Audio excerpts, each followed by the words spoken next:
Welcome to The Margin Line, a dental business show by Dandy. I'm Dr. Barry Bartusiak, and with us today is Dr. Peter Chen. And my goodness, what a treat we have for you today.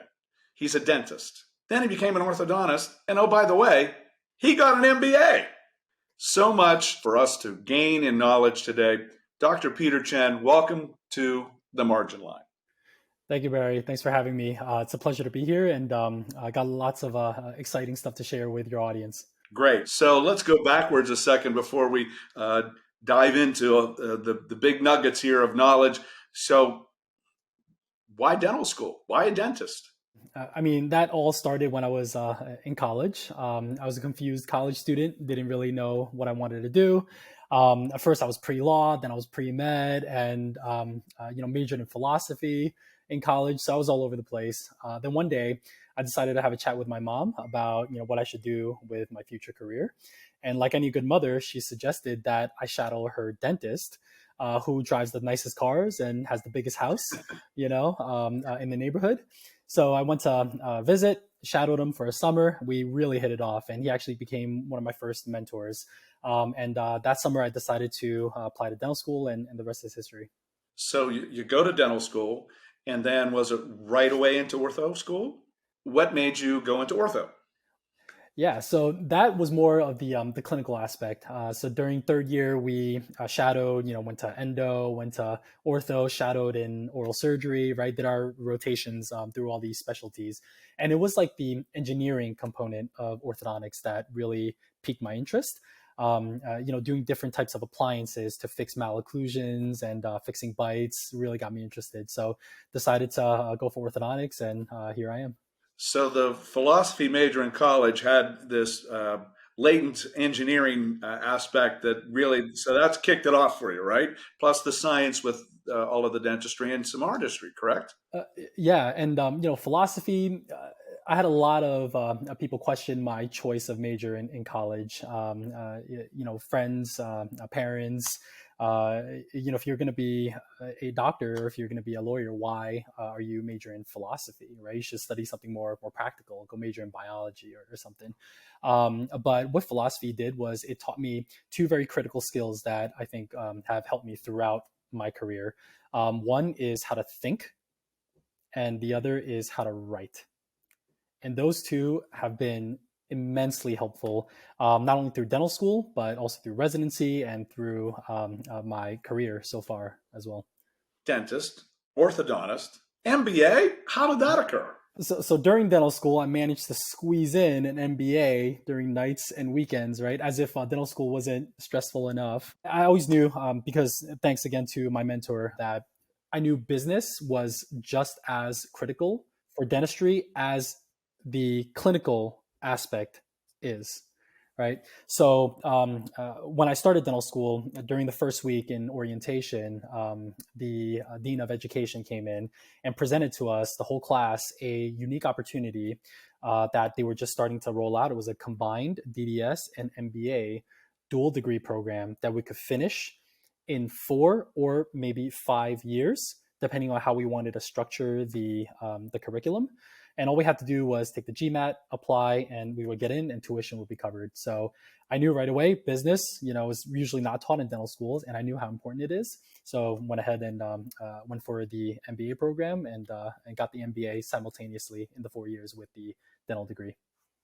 As you look back, what's one thing that you were maybe walking across the stage at dental school graduation? You have an MBA in hand and a dental degree in hand. What's the dream then? Once I graduated, I immediately knew that I wanted to get into practice. Being an associate maybe is like short term, but I always knew I wanted to be a large practice owner, possibly a multi location and chain dental practice owner. So graduated residency. First, I have to learn how to actually practice orthodontics, right? Because in dental school and I think in residency, you're only really taught the minimums, right? To how not to kill anybody, is the way I phrase it, right? Any of the advanced stuff or how to be a good dentist, right? The business aspects of dentistry, all that you have to learn on your own, I didn't want to start my practice right away. I wanted to work as an associate for a year or two and gain some clinical experience, and kind of I learned the nuances of how to run a orthodontic practice before I went out and started a practice of my own. So after associateship, you started your own practice. How did that go? Yeah. So after associateship for about a year, I started looking and building my business plan to start my own practice. I looked at potentially acquiring practices or starting a practice de novo. Right. I went to see many, many practice over the course of a year or two, just seeing as much as I can, kind of like house shopping. Right. The more Right. houses you see, the more sense you get of the market. You see different practices. You see, you meet with different dentists and see how they operate, see how they run their practices. And that taught me a lot on what kind of practice I want to run and what kind of practice I'm ultimately looking for. And I had a great friend who I actually met in dental school, and we stayed connected throughout residency. And he became a pediatric dentist. And at the same time that I was looking for a practice, he was also looking for a practice. And serendipitously, we found a pedo ortho practice that was for sale, and went to visit, fell in love with the practice, and decided to go for it. And that was our first practice, is a pediatric dentistry and orthodontic practice in Scarsdale, New York. That's an amazing journey. What nugget, based upon looking at all of these different types of practices, would you tell a new graduate, hey, put this in your playbook? So you want to look for a practice that is either being maintained or is growing. So the kind of practice that you want to look out for or try to avoid is the kind of practices that are on the decline. So of course you want to look at their past tax returns, a minimum of 3 years look back, to see what is the trajectory of the practice. Is the gross revenues going this way, or is it going this way? Right. So for the practices that are going down, you really want to dig in and figure out why. Because if you decide to go for that practice and you buy it, well, that's going to be yours, and you're going to be responsible for bringing it back this way. Right. And that's a lot of work. And depending on, the market conditions, it may or may not be achievable, or it may be too difficult to turn that practice around. So ideally, you look for a practice that is on a upward trajectory. Let's say I'm a prospective buyer. What are some of those red flags that I would look for in a declining practice that say, whoa, I'm moving on? So, like I said, declining revenues, and you want to look at the fixed costs of the practice. So you want to look at the rent, you want to look at the payroll, right? How much they're paying their staff and the kind of benefits that they're giving. Because once you take over the practice, you're pretty much going to be stuck with that for a while. And if the revenues are declining and the fixed expenses are so high, right, that's going to become your problem. And it's quite difficult to turn around a sinking ship. I would say it's if you're looking at a practice that is on a downward trajectory, I would much rather just open a practice from scratch than to pick up that practice, which is what I did with my second practice location, which was a Denovo startup. So, what made you go from a practice acquisition to a de novo? Because those are two different. Those are two different aspects. Yeah. Complete different animals. Okay, so Yeah. I don't even um, know if they're in the same zoo or safari. Yeah. Yeah. no, no, completely different. I would say one is a zoo, one is a jungle. If I had a choice, I think doing acquisition is still better, but of course, it comes down to the right practice. Right? If you have the opportunity to buy into a practice that is still growing or is maintained, and you're confident that you're able to come in and continue growing it, or maintaining that practice, then I would go for the acquisition. I think that's going to put you in a much more favorable position financially, because having that cash flow right away really helps with the financial aspects of running a practice. What were some of the biggest challenges in the de novo? And the de novo is, man, there's no money. there's no there's no patience, right? You invest months negotiating the lease, building out the space, installing the chairs, building the website, and the first day you open, zero, nothing. You have no patience, you have no staff. You have to figure out, are you going to be answering the phones, or you're going to find somebody to help answer your phones, right? And you have to, of course, be working at the time, in order to support yourself, you got to pay your student loans, you still got to pay your rent or your mortgage. And doing Denovo startup, you got to eat, right? Feed your family. Exactly. All of these expenses are still there. But fortunately for me, I had my Scarsdale practice where I was able to make a living for myself, and the Denovo practice, I can just keep all the money in the practice and continue to reinvest that into marketing, into hiring staff, training staff, right, installing computers, softwares, whatever it is, and building that practice, and not have to stress about it financially. But if you are just doing a de novo startup, I would highly recommend that you maintain an associate position just so you have that income to support yourself while you build up that practice. And hey, it's normal for a brand new practice not to have show any income for the first 2, maybe 3 years. So you really have to be patient with it as well. Now you're multi locations, three, correct? Yeah, 3 locations now. How do you keep that square? I mean, that in and of itself, that's quite an undertaking. Running through practices, it's I would say there was a lot to learn, right? First, you have to set up the teams and the people in place, the systems in place that can almost run itself. And then when there are any issues that arise, which of course they always do, you have a system for escalation, whether it's from your office manager or your team leads, right? Your clinical leads, your front desk leads, right? Having that system, that structure in place really helps you to manage a larger organization. So 3 practices, and hopefully adding a fourth soon. So, what would be three things that you would tell a new business owner that just bought the three practices? Three most important things. Number one is, I think, sales. Learning sales, I think, helped me tremendously. I worked in retail when I was in college, and doing sales at a retail store and working off of commissions really taught me how to communicate to the customers, how to communicate value, how to build relationships, right, with the clients. And I think that really helped me when I came out and came into practice.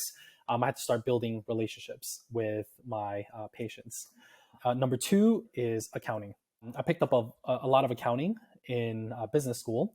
Afterwards, once I started my practice, I had to learn a lot more, right? The real world of accounting. And, you can have a CPA kind of looking over your books and helping to, manage your financials. But at the end of the day, I don't think anyone is going to care about your money and your finances more than you do.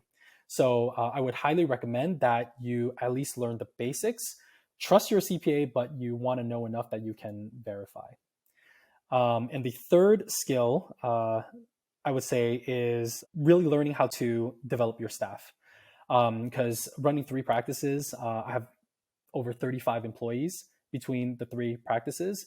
And staff development really is key, right? So for every team, I think, ideally you want all A players, but that's just too hard to find, right?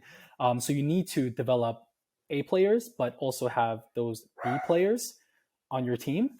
And once you find those A players, don't be afraid to invest in them. Let's talk about the team a little bit more. What specifically can you give us as guidelines or maybe some tips and tricks with regards to that? SOPs. You got to sit down, you got to write everything down. Because for my first practice, for the first few months, all we were doing was just verbally training staff, right? And then trying to teach them to train other staff. But every now and then you'll have, 1 or 2 key staff members quit, right? And leave for other opportunities or leave to go back to school, whatever it is, right? And when they leave, now you have to train the new hires from scratch. And we did that 2 or 3 times, and we realized, this is unsustainable. We can't keep spending our time doing the same things over and over again. So then I talked to some mentors, and they're like, well, you got to write SOPs, right? Which stands for standard operating procedures. And once you write it down, not only is it a document that you can use to train future hires, but it also helps to organize your thoughts, right? And organize how your business is run, and putting it down on paper was really helpful for my business. And now we have SOPs for every role, front desk, for our billing team, for our clinical team, and any new hires that come on board. We give them the SOPs, they read it, right? And whenever there's any questions, we'll point them to the book, and they can go back and read it and learn it on their own. So that really helped to make our practice and the training and staff development much more efficient. We always hear from our mentors or dental gurus or what have you. Doctor, you have to know your numbers. What would be the three most important numbers that would allow a doctor to sleep very well tonight?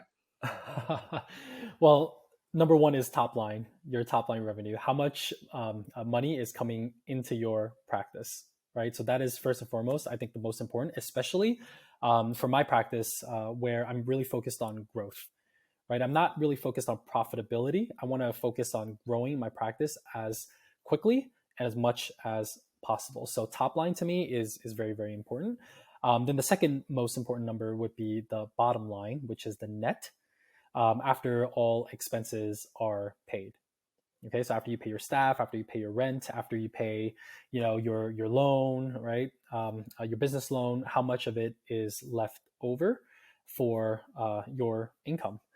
And then I think the third most important number is, for me right now, is to look at the EBITDA, which is the earning before interest, taxes, depreciation, etc. Because ultimately, in order to build a multi-location practice, and hiring other doctors to come in, you really have to look at that number, which is going to be the income left after paying all of the expenses and the doctor's salaries, to see how profitable your dental practice is as a business, not just as a practice that I'm working in necessarily.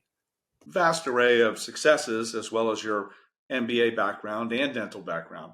What would you say are three warning signs that if you picked up a doctor's numbers for the month, year, etc., you said, "Hey, doc, we need to talk"?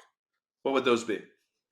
So the first is, again, that declining revenue, right? Second would be rising expenses, right? And then the third, I would say, you always have to check the books too. So don't always look at the tax returns. You want to look at the bank accounts to make sure that the accounts, whatever's hitting the accounts, matches whatever's being reported on the income.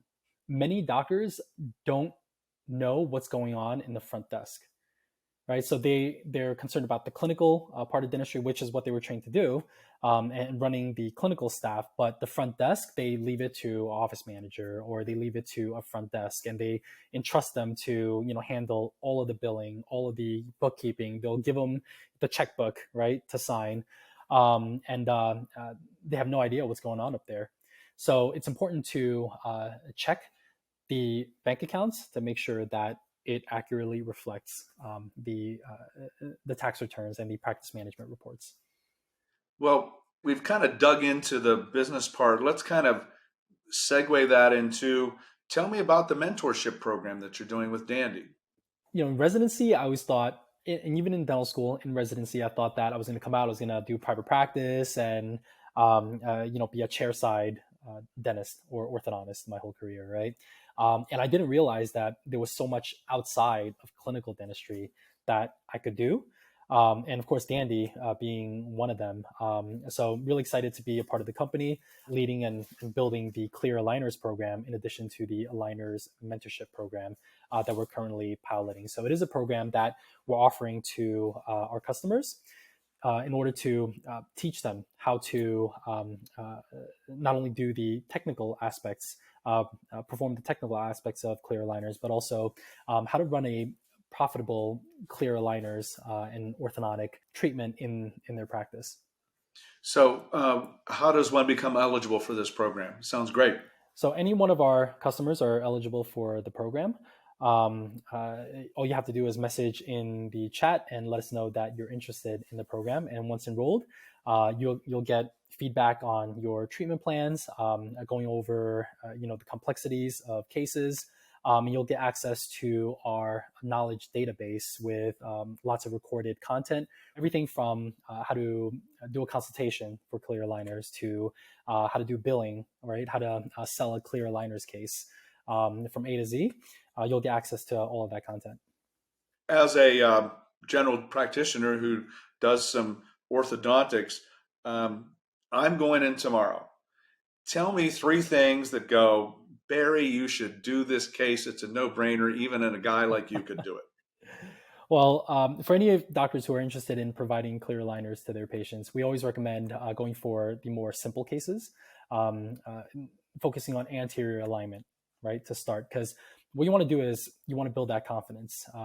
You want to treat a few cases, right? Have them treat out well. Have the patients leave your office happy, right? In order to gain that confidence to take on some maybe more challenging cases.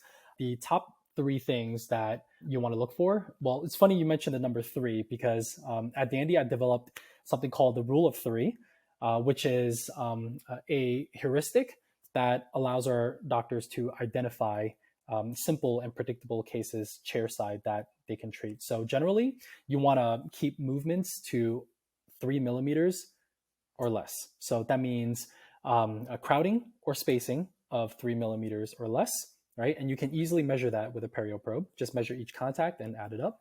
You want to keep overjet reductions to about 3 millimeters or less, and you want to keep midline corrections to around 3 millimeters or less.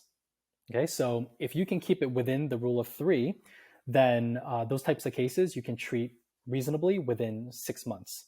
And for slightly more complex cases, you can go up to 6 millimeters of crowding or 6 millimeters of spacing, and that can usually be treated within about 12 months. And if you're just starting out, stick with those anterior cases and stay away from the bite correction cases that often take a couple of years at least to successfully treat. So, what are three things that I walk in tomorrow and I want you on my shoulder, so to speak? Hey, Peter, should I do this case? What are the three things? And you're going, no. So the more complex cases, you really want to stay away, not only because they're challenging clinically, but they're often the least profitable, right? The simple cases, if you look at it from a chair time perspective or based on the number of visits, the simple cases are always going to be much more profitable than the complex cases. And what I mean by complex cases are your cases with lots of restorations, right? Posterior crowns, bridges, lots of endos, right? So those types of cases are going to be much more challenging to treatment plan around just because of sometimes there's bone loss or the lack of posterior teeth for anchorage to do some more of the complex movements. Another type of case that you probably want to avoid is mixed dentition cases. And any class 3 cases, I think you generally want to stay away from because class 3 cases often have a skeletal component to them. And if you want to correct the class 3, you often need dental extractions or surgery. So clear aligners alone probably isn't going to cut it. So you want to stay away from those types of cases. So let's look at this for a second. I have a patient tomorrow. Somebody in our audience has a patient tomorrow. And we look at the case and we go, what should I do here? Should I treat? Should I not treat? Do I just pick up the phone, so to speak, and call an orthodontist at Dandy? How does that work? Well, at Dandy, we always provide the support to our doctors, right? Any questions that you have, feel free to call in, and any number of our technical experts will be available to answer any of your questions. But if there is a case that you're unsure, right, if it's something that you can or should be treating, go ahead and take a scan. Because at Dandy, we provide you with a scanner, and we also provide you with digital tools, right, where you can scan a QR code on your phone and be able to take pictures of your patient's teeth that uploads to the Dandy portal right away. And one of our experts will review the records, review the scan and the photos. And if you're part of the aligner mentorship program, we'll present you with a treatment plan and present you with a video review of that treatment plan, going over whether a case is simple or difficult, how long it could potentially take, and also any challenges that you might run into with that case. That's amazing. How long does that take to get back to me? It typically? takes typically you'll get the treatment plan back after submission within 3 to 4 business days, and you'll get the video about a day or two after you receive the treatment plan. And that's reviewed by an orthodontist as well? That is reviewed currently by a U.S. based orthodontist, either myself or one of my other colleagues. Combining your business and your orthodontic knowledge, when should a general practitioner start to see a ROI, return on investment, into diving into a clear aligner program? Well, the great thing with clear aligners is you'll start to see ROI right away, right? I mean, if you think about it, a clear aligners lab fee is around $1,000, and you can charge, depending on your geographic location, $3, $4, $5, $6,000 for a clear aligners case. I mean, in my practice in Manhattan, I charge $8,000, right, for a clear aligners case. So the margins are there. It's very profitable, and every case that you're able to do, it could be highly profitable for your practice. And even if you charge, if you're starting out, I probably suggest that you charge a little bit on the lower end. That way, you can get more cases in the door, get more, patients to sign up for treatment, so that you can gain that experience, right? And even at say $4,000 per case, if you just start one case a week, that's going to add hundreds of thousands of dollars of revenue to your top line, right, for your practice. What have you done? What have you found that's been successful to mushroom your practices? You're doing great. You have 35 team members. Help us understand that. So I think the biggest mistake that I see a lot of practices make is they don't invest enough in the staff, especially those A players who are on your team. So if you have, the hard workers, right, the ones who really bring a lot of value, a lot of energy into your practice, you really got to pay them and keep them happy so that they can continue to, stay with you and help you build your practice. So, what else besides pay would you say is something that is very important to mushroom that practice with your teammates? Pay and benefits, I think, is always number one, right? Because at the end of the day, whoever is working for you, they need to make a living as well. If you want to keep good staff long term, you also have to get them on board with your vision, right, where you see your practice headed. So really good staff, they're not just there for the income. They're there to support you, support your vision, support the practice, and help you, take your practice where you want to go. So we meet with our team all the time, especially the leadership team, the office managers, really go over, what we have in store for the next 6 months, the next 12 months, in order to build and grow the practice. And we're constantly reinvesting back into the practice. We're doing renovations. We're, buying new equipment, testing out new products, new supplies, right? Lately, I've been looking into possibly doing 3D printing in my office, and getting the clinical team involved in that really builds a lot of excitement into the practice, right? Because you never want to be stagnant in your practice. Because if you're just doing the same things over and over, I think a lot of staff, they could get bored pretty easily. So by having new technology, bringing in new things into your office, really helps to keep that excitement and keep good people on board. Now we're going to do something really challenging. So, we're going to do what we call rapid fire. Okay. These are hard Oh, hitting 60-minute type of questions. You ready? I'm ready. Let's Okay. go. All right. Dog or cat? Dog. I can't ask you this one, implant or bridge. Doesn't apply to Implant. you. Implant all the way. Summer or fall? Fall. Captain America or Batman? Oof. Batman. Baseball or football? Football. Beach or mountains? Mountains. New York style pizza or Chicago style pizza? You already know. New, New York all the way. Bam. Tesla versus Harley? I drive a Tesla, so I got to go with it. Boom. Again, stocks versus crypto? Stocks, 100%. Well, I could talk for like another 4 days. You've just been amazing. Love picking your brain. Thank you for sharing your knowledge with us. You've been outstanding. Thank you. And if any of your audience has any questions, please feel free to reach out to me. My email is peter.chen@meetdandy.com. Happy to answer any questions about myself, my practice, about Dandy, or about our aligners program. So gracious of you to offer that, Dr. Peter Chen. So pleasurable to have you with us today and sharing your many nuggets of wisdom. I feel educated and invigorated all at once. Thank you. Appreciate you. Yep. Thank you so much.